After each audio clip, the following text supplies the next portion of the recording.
उत्तराधिकारी है वो है हुमायूं। कौन है? तो आज हम लोग हुमायूं के बारे में पढ़ेंगे। क्लियर है? हुमायूं, इसका कार्यकाल है 1530 से लेकर के 1556 तक। क्लियर है? अरे आ रहे हैं, अभी कहाँ छोटा बड़ा पे बात कर रहे हैं। अभी तो हम बताने जा रहे हैं ना कौन बड़ा है कौन छोटा है, कितने भाई थे। ठीक है, अभी आ रहे हैं ना। क्लियर है? तो अगला जो हमारा मुगल वंश का दूसरा शासक है कौन है? हुमायूं। क्लियर है? देखिएगा, बाबर के कुल 4 पुत्र थे। कितने पुत्र थे? बाबर के 4 पुत्र थे। क्लियर है? और 4 पुत्रों में जो सबसे बड़ा पुत्र था हुमायूं। कौन था? हुमायूं क्या था? सबसे। और यह पुत्र था, यानी इसकी माता का नाम था माहम सुल्तान। क्या नाम था उसका? माहम सुल्तान। इसकी क्या थी? माँ थी। पिता कौन था? बाबर। क्लियर है? और सबसे बड़ा बेटा कौन था? हुमायूं। क्लियर है? दूसरा बेटा था इसका अस्करी। क्लियर है? तीसरा है कामरान और चौथा है हिंदाल। कौन है? हिंदाल की मां का नाम था दिलरास अगाची। दिलरास अगाची, यानी बाबर की 3 रानियां और 3 रानियों से 4 पुत्र हैं जो इतिहासकारों ने लिखा है। उसमें जो पहली रानी थी माहम सुल्तान, उससे कौन था? क्लियर है?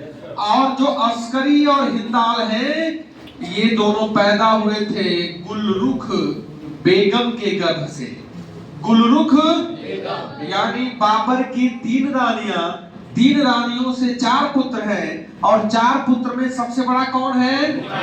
और हुमायूं ही क्या होता है? अगला उत्तराधिकारी। हालांकि हमने आपको बताया था कि जब बाबर 1530 ईस्वी में बीमार पड़ता है, क्यों पड़ता है? क्योंकि हुमायूं उसके पहले बीमार पड़ गया था। हुमायूं को स्वस्थ कराने के लिए ईश्वर से प्रार्थना की थी। इसका मतलब क्या था? कि हुमायूं बाबर की ज्यादा करीब था। क्लियर है? हमने आपसे कहा था कि हुमायूं ने जो है, इसके पहले जब पानीपत का प्रथम युद्ध होने वाला था तो बाबर ने हुमायूं को साथ ले गया और हिसार फिरोजा को जीता भी किसने था? हुमायूं ने। लेकिन अगर बड़े युद्ध की बात कर दिया जाए तो बड़ा युद्ध जो था पानीपत का प्रथम युद्ध था, उसमें हुमायूं शामिल हुआ था। किसके साथ? बाबर के साथ। क्लियर है? तो देखिएगा, सबसे बड़ा पुत्र कौन था बाबर का?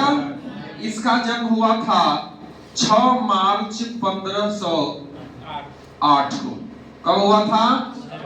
कहां हुआ था? काबुल में। कहां हुआ था? इसका जो मूल नाम था नासिरुद्दीन मोहम्मद। इसका जो मूल नाम था वो क्या था? नासिरुद्दीन मोहम्मद। इसका जो उपनाम था वो था हुमायूं। क्या था? और यह गद्दी पर बैठा है 30 दिसंबर 1530 को। क्योंकि 26 को कौन बना है? बाबर। 26 दिसंबर 1530 को बाबर बना है और 30 दिसंबर 1530 को गद्दी पे कौन बैठा है? क्लियर है? तो बाबर के बाद अगला उत्तराधिकारी कौन बना? हुमायूं। और हुमायूं क्या था? बाबर का सबसे बड़ा पुत्र था। क्लियर है? अब देखिएगा, जब हुमायूं गद्दी पर बैठता है तो सब कुछ ठीक ठाक थोड़े है। अरे अभी तो 4 साल पहले बाबर आया है भारत में।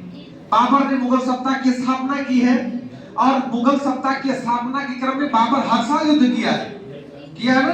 पानीपत, खानवा, चंदेरी, घाघरा। और सोचिए 4 साल 4 युद्ध किया है। उसके पहले भी वह युद्ध में व्यस्त था। समरकंद छोड़ा, फरगाना छोड़ा, काबुल गया, काबुल से फिर कहां आया? लाहौर आया, दीवार फिर वापस गया। यानी क्रम चलता रहा और इस क्रम में उसने अस्थाई राज्य की सीमा का निर्माण नहीं कर पाया। और जब हुमायूं गद्दी पर बैठेगा तो उसके सामने सबसे बड़ा चैलेंज यही होगा क्या? कि संगठित साम्राज्य उसके पास नहीं है। तो पहली कठिनाई उसके पास क्या है? कि संगठित साम्राज्य उसके पास नहीं है। किसके पास नहीं है? हुमायूं के पास समस्या है। सीमा का निर्धारण करना पड़ेगा। दूसरी बात क्या है? हमने कहा था कि बाबर जब काबुल को जीता था और काबुल की गद्दी पर 1504 में जब बैठा था, क्लियर है ना, तो इसने बहुत सारे धन बंटवाए थे, भारत में भी आया और जब पानीपत का पहला युद्ध जीत गया और जब राज्याभिषेक हुआ, बादशाह की पद धारण किया है, उसके बाद इसने बहुत सारे धनों का वितरण किया है। इसका मतलब राजकोष में क्या हो गया था? खाली। तो धन था राजकोष में, यानी राजकोष भी क्या था? खाली था। तीसरा मामला क्या है? तीसरा मामला है सगे जो संबंधी। आपको पता है कि आज सबसे ज्यादा कष्ट आपको आपके सगे संबंधी देते हैं। अब कभी कोई रास्ते में टकराया, चला गया, बात खत्म हो गई, लेकिन जिसके साथ आप साल भर से हाय हेलो कर रहे हैं, अगर वो छोड़ दे आपको तो थोड़ा सा कष्ट ज्यादा होता है, नहीं होता है? होता है ना? तो जो सगे संबंधी हैं, ये सगे संबंधी हमें विरासत में मिलते हैं, और ये विरासत में जो सगे संबंधी थे, हुमायूं को बहुत ज्यादा कष्ट दिए हैं। इसमें कौन कौन था? इसमें था दो चचेरे भाई थे, था सुल्तान मिर्जा। कौन था? सुल्तान मिर्जा था। दूसरा था मोहम्मद जमा मिर्जा, मोहम्मद जमा मिर्जा था। और तीसरा इसका फूफा, इसका मतलब बाबर का बहनोई, मेहदी ख्वाजा। कौन था? मेहदी ख्वाजा। मेहदी ये बाबर का बहनोई था, हुमायूं का फूफा था, और ये हुमायूं का बहनोई है। इसका मतलब बाबर के दोनों दामाद हैं, चचेरे भाई हैं फिर भी क्या है? दामाद हैं। क्लियर है? इन लोगों ने किसको परेशान किया है? हुमायूं को। इसके अलावा अगर मैं बात कर दूं कि उस समय सबसे अधिक जो परेशानी अगर हुई है बाबर को, जो कि ये दल्ले है, ये क्या है? दल्ले है। क्लियर है? आपको पता है पानीपत का फर्स्ट वार समाप्त हो चुका है, लेकिन अभी अफगान भारत से गए नहीं है। अफगान के अंदर अभी भी दिल्ली की सत्ता को प्राप्त करने की चाहत उतनी ही है जितनी पानीपत के युद्ध के पहले था। क्योंकि आपको पता है कि जो लोधी वंश रहा है, यह अफगान वंशों ने शासन किया है। क्लियर है? तो सबसे अधिक चुनौती मिल रही है किसको? हुमायूं को। वो मिल रही है बिहार और बंगाल से।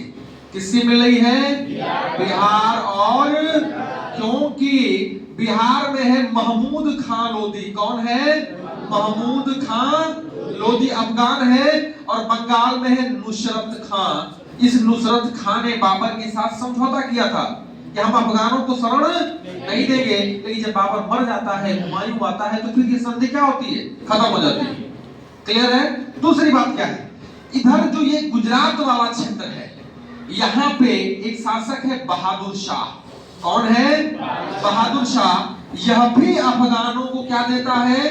संरक्षण देता है। क्लियर है? तो देखिए यहाँ हुमायूं है, इधर भी दिक्कत है, इधर भी दिक्कत है। क्लियर है? यहाँ देखिएगा, यहाँ है मालवा, यहाँ है मेवाड़। क्लियर है? ठीक है? ये है नॉर्थ वेस्ट फ्रंटियर, यानी उत्तर पश्चिम सीमा प्रांत। इधर है काबुल कंधार। क्लियर है? दिल्ली के नॉर्थ में हिसार फिरोजाबाद। क्लियर?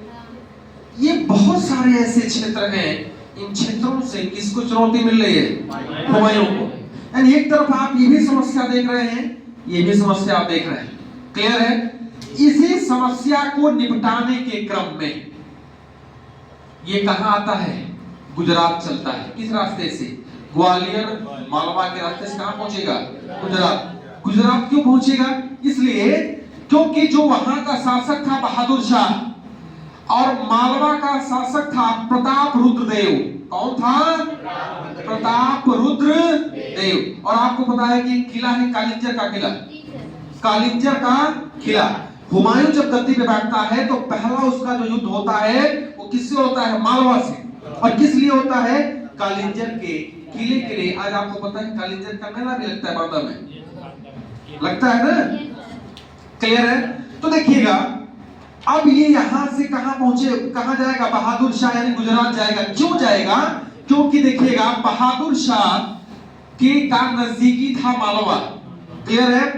बहादुर शाह दिल्ली पे जाने के लिए मालवा तो इसका करीब हो गया है, अब इधर बढ़ेगा मेवाड़, राजस्थान के मैक्सिमम क्षेत्र में कब्जा करेगा, फिर कहां जाएगा? दिल्ली। इसी संबंध में जब इसने राजस्थान के मेवाड़ पर अटैक किया, तो मेवाड़ पे सिसोदिया वंश का शासन था और उस समय वहां के शासक थे संग्राम सिंह के पुत्र विक्रमजीत सिंह। एक विक्रमजीत ग्वालियर वाले थे, वो दूसरे थे, ये दूसरे। और विक्रमजीत सिंह को हारते देख उनकी मां ने, उनकी मां का नाम था कर्णावती देवी। क्या नाम था? कर्णावती देवी। ये राजरानी भी थी। क्या थी? राजरानी भी थी। कर्णावती देवी ने हुमायूं को एक राखी देकर के कहां भिजवाया? दिल्ली। दिल्ली भिजवाया। कहा कि जो बहादुर शाह है वह एक अत्याचारी शासक है और मेरी इस राखी को स्वीकार करिए और आप किसको हराइए? बहादुर शाह को। अब उसको क्या पता हुमायूं को राखी का मतलब क्या होता है? राखी का मतलब तो हमको आपको पता होता है। तो पूछा ही क्या है? तो लोगों ने कहा कि राखी है और राखी बहन अपने भाई को जब बांधती है तो भाई क्या करता है? उसकी रक्षा करता है। अगर रक्षा नहीं करेगा तो वह समाज में कलंकित हो जाएगा। और जब इस बात को हुमायूं सुना तो कहां बढ़ा? कहा तब तो रक्षा करना बहुत जरूरी है। यहां से कहां बढ़ रहा है? गुजरात की ओर। तब तक जब आता है मारवा में तो प्रताप रुद्रदेव कहते हैं कहां जा रहे हैं साहब इधर? उन्होंने कहा गुजरात। करा वहां मत जाइए, पहले आप हमसे टकराइए फिर कहां जाइएगा? क्योंकि यह किसका मित्र था? बहादुर। और ये टाइम है 1531 का और प्रताप रुद्रदेव से टकराव होता है किसका? हुमायूं का, कालिंजर के किले को लेकर के। लेकिन इसी समय इधर से एक अफगान है शेर खान, जिसे शेर शाह सूरी कहा जाता है। हम आगे उसके बारे में पढ़ेंगे, ठीक है ना? इधर से शेर खान चल दिया चुनार के किले को जीतने के लिए। चुनार का किला कहाँ है? मिर्जापुर में। क्लियर है? इधर इसका भाई कामरान है, जो कामरान काबुल कंधार से खुश नहीं है। वो कह रहा हम पंजाब भी लेंगे, हम मुल्तान भी हमको चाहिए, हमको हिसार भी चाहिए, हमको फिरोजा भी चाहिए। अब हुमायूं परेशान हो गया, कहा कि पहले चलो दिल्ली, पहले चलो आगरा, इन सारे विद्रोहों को दबाया जाए। क्लियर है? तो कालिंजर के किले को जीता तो नहीं, लेकिन प्रताप रुद्रदेव से क्या कर ले? संधि। क्या कर ले? और फिर कहां गया? दिल्ली। इसके बाद 1535-36 में, हालांकि इस बीच जो कर्णावती देवी ने जो सहायता मांगी थी वो सहायता समय से जब नहीं पहुंची तो उन्होंने क्या कर लिया? जौहर कर लिया। जौहर आपको पता है ना, एक अग्नि का बड़ा कुंड होता है। हालांकि पद्मावत मूवी में दिखाया गया है इसको, ये जौहर क्या होता है, कैसे जौहर किया जाता है। क्लियर है ना? ये क्या कर ली? जौहर कर ली। फिर 1535-36 में यह जब गुजरात का अभियान करता है तो बहादुर शाह अब क्या करता है कि यहां से मांडू का किला कहां है? मध्य प्रदेश में। मध्य प्रदेश भागता है। मांडू से फिर चंपानेर भागता है, चंपानेर से फिर कैम्बे भागता है और कैम्बे से फिर दीव भागता है। और कहा गया कि 1537 ईस्वी में पुर्तगालियों से टकराव होने के बाद वह समुद्र में डूबने से किसकी मृत्यु होगी? बहादुर शाह। यानी 1530-31 से लेकर 35-36 तक 5 से 6 साल तक उसने बड़ा परेशान किया हुमायूं को, और हुमायूं ने भी इसका पीछा छोड़ा नहीं। क्लियर है? ये बात आपको समझ में आ रही है ना कि कैसे इधर अभियान किया है। दूसरा अभियान क्या है? बिहार और बंगाल।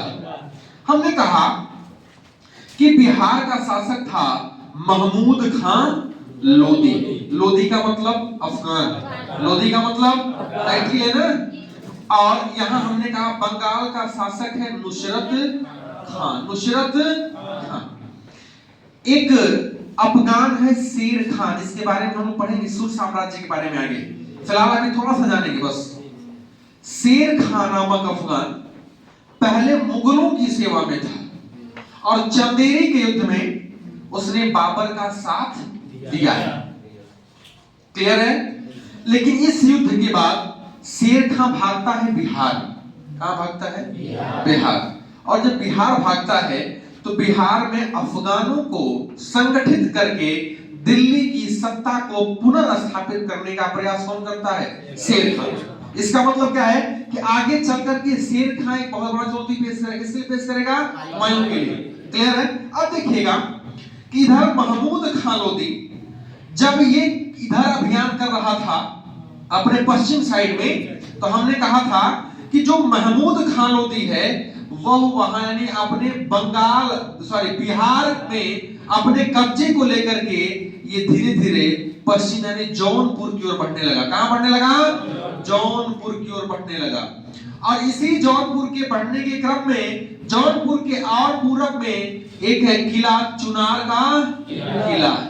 का किला। और इस पर अटैक हुआ है 1532 ईस्वी में। हुमायूं ने इस किले को जीतने का प्रयास किया है, लेकिन शेर खां से उसे संधि करनी पड़ी है, जीत पाया नहीं। क्लियर है?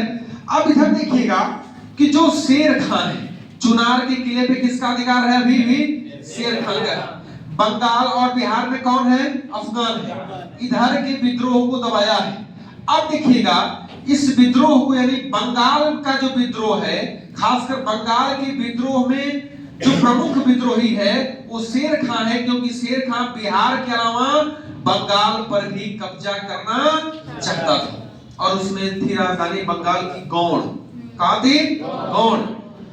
अब जब हुमायूं बंगाल के अभियान पर जाता है, क्लियर है, तो शेर खां एक रणनीति बनाता है। कहता क्या है कि जब तक ये बंगाल आएगा तब तक हम बंगाल को जीत लेंगे। तो इसलिए क्या करना पड़ेगा? टाइम चाहिए। और टाइम कैसे मिलेगा? या तो उसको आप रास्ते में उलझा के रोक दीजिए। तो इसने अपने पुत्र कुतुब खान को भेजा शेर खां, कहां पे? चुनार के किले पे। कहा कि जाओ और किसको रास्ते में उलझाओ। किसको? हुमायूं। उलझाया, इधर राजधानी पर कब्जा कौन कर लिया? शेर खां। अब देखिएगा ये हुमायूं जाता है बंगाल। कहां जाता है? बंगाल। लेकिन बंगाल को जीतने के बाद जीत लेता है, कोई दिक्कत नहीं। शेर का काम आ जाता है बिहार। हालांकि अलग स्टेट थे ना उस समय, आज भी अलग स्टेट है।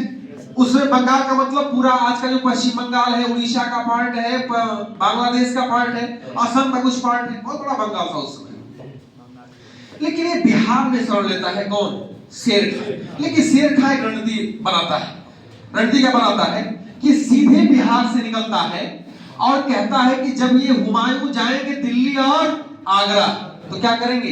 इनको रास्ते में रोकने का प्रयास करेंगे, या इनके लिए कोई ऐसा रास्ता ही न दें जिस रास्ते से ये आसानी से दिल्ली या आगरा पहुंचे। इसने क्या कर लिया? इसने वाराणसी पर कब्जा कर लिया, जौनपुर पर कब्जा कर लिया, संभल पर कब्जा कर लिया, चुनार पे कब्जा कर लिया। यानी अब कोई वैसा रास्ता बचा ही नहीं है जिस रास्ते से सेफ होकर के हुमायूं दिल्ली और आगरा जाए। अब हुमायूं ने एक विकल्प चुना। उसने पकड़ा ग्रांड ट्रंक रोड। और ग्रांड ट्रंक जो रोड है वह गंगा के किनारे से गई हुई है। अब यह जो है हुमायूं जब आगरा आने के लिए होता है तो उसी ग्रांड ट्रंक रोड को पकड़ता है और आ जाता है बक्सर। भाई समय तो लगेगा ना आने जाने में। कहां का है? बक्सर। बक्सर कहां है? बिहार में। कहां है? बिहार का एक जिला है, ठीक है। और उसी बक्सर नामक जगह पर कर्मनासा नदी गंगा से क्या होती है? मिल जाती है। और इसी बक्सर जिले में एक गांव है चौसा। कौन गांव है? चौसा। क्लियर है? तो देखिएगा इधर से हुमायूं गंगा के किनारे आता है। एक नदी इधर से कौन है? उत्तर पूर्व की ओर बहती है, कर्मनाशा। ठीक है, ये चूंकि कर्मनाशा नदी बिहार और यूपी की सीमा बनाती है। क्लियर है? ये गंगा है। देखिएगा शेर खां अपनी सेना कर्मनाशा के इस किनारे खड़ा कर दिया। क्लियर है? इधर सेना किसकी है? हुमायूं की है। किसकी है? और ये जगह है चौसा। जगह कौन है? चौसा। और टाइम है 1539। क्लियर है? देखिए क्या है, चूंकि हुमायूं अफगानिस्तान काबुल से आया था। अफगानिस्तान काबुल में आप देखिए अधिकतर पहाड़ है, माउंटेन है, प्लेट्यू है, डिजर्ट टाइप का है। ठीक है, उनको क्या पता कि वर्षा बाढ़ ये सब क्या होता है। ठीक है, लेकिन शेर खां के विचार में था ये मन कि कैसे इसको उलझाया जाए और कैसे इसको पराजित किया जाए। यहां जब सेना पहुंचती है तो इसको पता है कि वर्षा ऋतु आने वाली है और वर्षा ऋतु में जब बारिश होगी तो इन नदियों में क्या आ जाएगी? बाढ़ आ जाएगी। और जब बाढ़ आ जाएगी तो ये साहब दोनों किनारे के दोनों नदी के बीच में, तो परेशान कौन होगा? हुमायूं। दिक्कत इसको नहीं होगी। और संयोग से संधि वार्ता के बहाने इसने लगभग महीनों तक इसको उलझाया हुमायूं को। तब तक वर्षा ऋतु आई और जब बारिश हुआ तो रात को इसकी सारी सेना सोई थी, इसके सिर में क्या पड़ गया? अचानक पानी भर गया। और जब अचानक पानी भर गया तो सारे सैनिक चिल्ला रहे, राजा साहब ऐसा बाढ़ आ गया। तो राजा साहब क्या पता कि बाढ़, पानी वाली बाढ़, कोई राजा है बाढ़, समझा कि बाढ़ आ गया तो कोई राजा आ गया। अचानक उठा तो देख रहा पूरा पानी पानी। और इसी का फायदा किसने उठाया? शेर। और किस पे अटैक कर दिया? हुमायूं। और हुमायूं के सिर पर अटैक कर दिया। बहुत सारी सेना मारी गई और हुमायूं जान बचाने के लिए कहां कूद जाता है? गंगा नदी। तब तक एक भिश्ती है मछुआरा, जिसका नाम है शिहाबुद्दीन, जिसको इतिहासकारों ने निजाम नाम से संबोधित किया। वो मछली मार रहा था, उसको लगा कि बड़ा वाला मछली कहीं से आ गया है। किसको बचाया? हुमायूं को। और जब उसको निकाला तो कहा कि तो बड़ा स्टैंडर्ड दिख रहा है, कपड़ा बड़ा भाई राजा नुमा है, और फिर भी ये कहां पानी में मछली की तरह। तो उसने सारी बातें कहा, मैं एक राजा हूँ, मेरा नाम क्या है? हुमायूं। अरे आज आपको पता है ना, मीडिया का जमाना है कि ट्रम्प ऐसे है। इसमें कोई भी लोग अगर कहीं दिख जाए ट्रम्प तो पहचान लेंगे ये ट्रम्प है, ये मोदी जी, ये जोगी जी।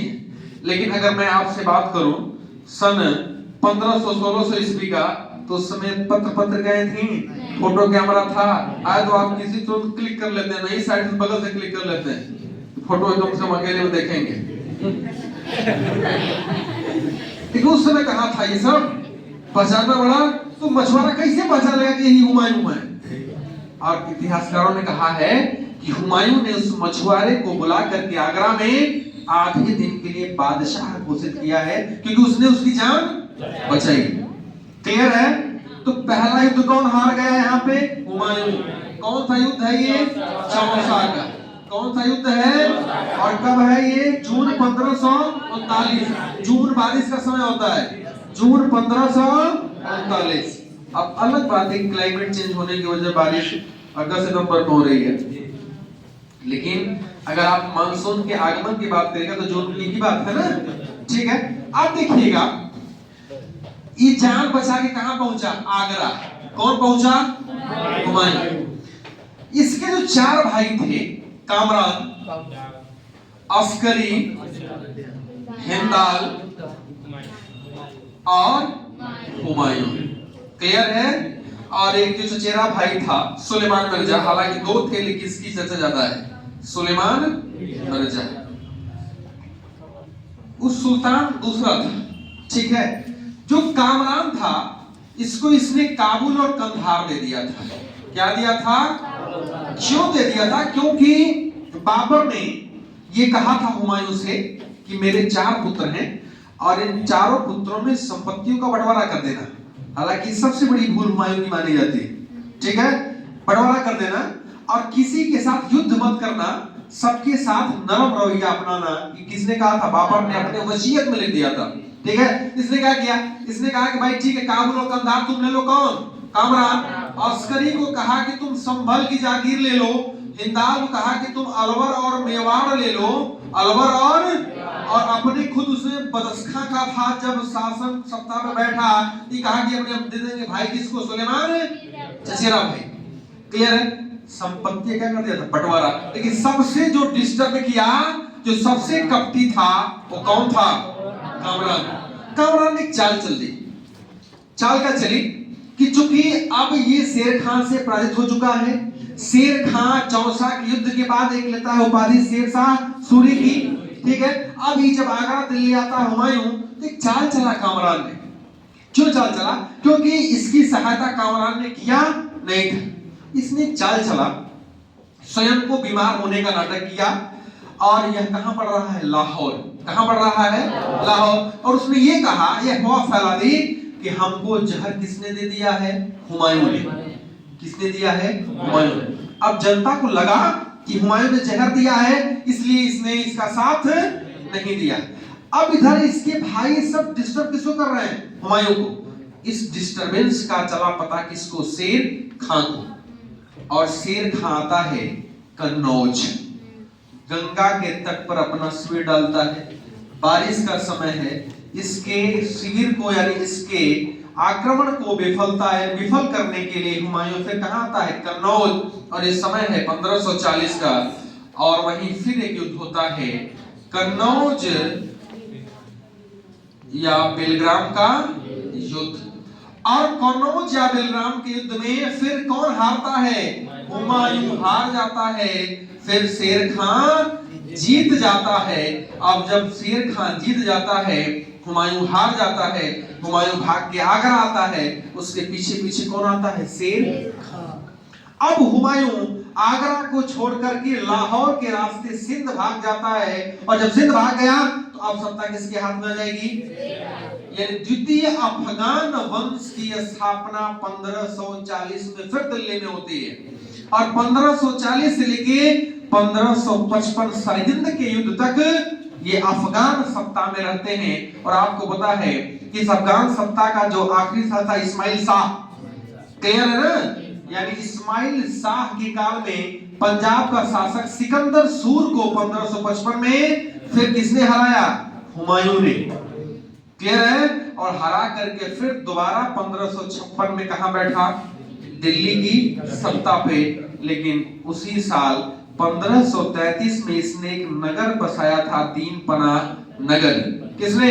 हुमायूं ने। और वहीं पे एक पुस्तकालय था, उस पुस्तकालय की सीढ़ियों से उतर रहा था और उतरने के दौरान पैर क्या हो गया? फिसल गया और उसकी क्या हो गई? तो इतिहासकार लेन पुल ने लिखा है कि जैसे जीवन भर हुमायूं लड़खड़ाते रहा, वैसे ही इसकी क्या हो गई है? मृत्यु हो गई। क्लियर है? तो 1540 से लेकर के 55 तक यानी 15 साल तक घुमक्कड़ी जीवन किसने व्यतीत किया है? हुमायूं ने। इस दौरान हुमायूं सिंध रहा है। और कहा गया कि हिंदाल के एक जो गुरु थे, उनका नाम था मीर अली अकबर जामी, होता है ना? उन्हीं गुरु के पास ठहरे थे। और ठहरने के दौरान गुरु की एक पुत्री थी हमीदा बानो, उससे कुछ हो गया। कुछ होने का मतलब निकाह हो गया। और जब निकाह हो गया तो उन्हीं से आगे चल करके अमरकोट के राणा बीरसाल के महल में अकबर जैसे महान शासक का क्या होता है? जन्म होता है। क्लियर है? तो कुल मिला के अगर आप देखिएगा कि हुमायूं के काल की बात करिएगा तो हुमायूं पहली बार सिंहासन से पहले पानीपत के युद्ध में भाग लिया था। लेकिन सिंहासन पर बैठने के बाद पहला जो उसका अभियान था वो कालिंजर का अभियान था। और कालिंजर का था शासक प्रताप रुद्र देव। इसके बाद एक युद्ध होता था दोहरिया का युद्ध 1532 ईस्वी में। वो दोहरिया के युद्ध में इसने महमूद खान लोधी को हराया था। इसके बाद आप देख रहे हैं चौसा का युद्ध, बेलग्राम का युद्ध और अंतिम युद्ध है सरहिंद का युद्ध है। और लास्ट में से क्या हो जाती है? मृत्यु हो जाती है। ये बात आपको समझ में आ रही है? लिख लीजिए।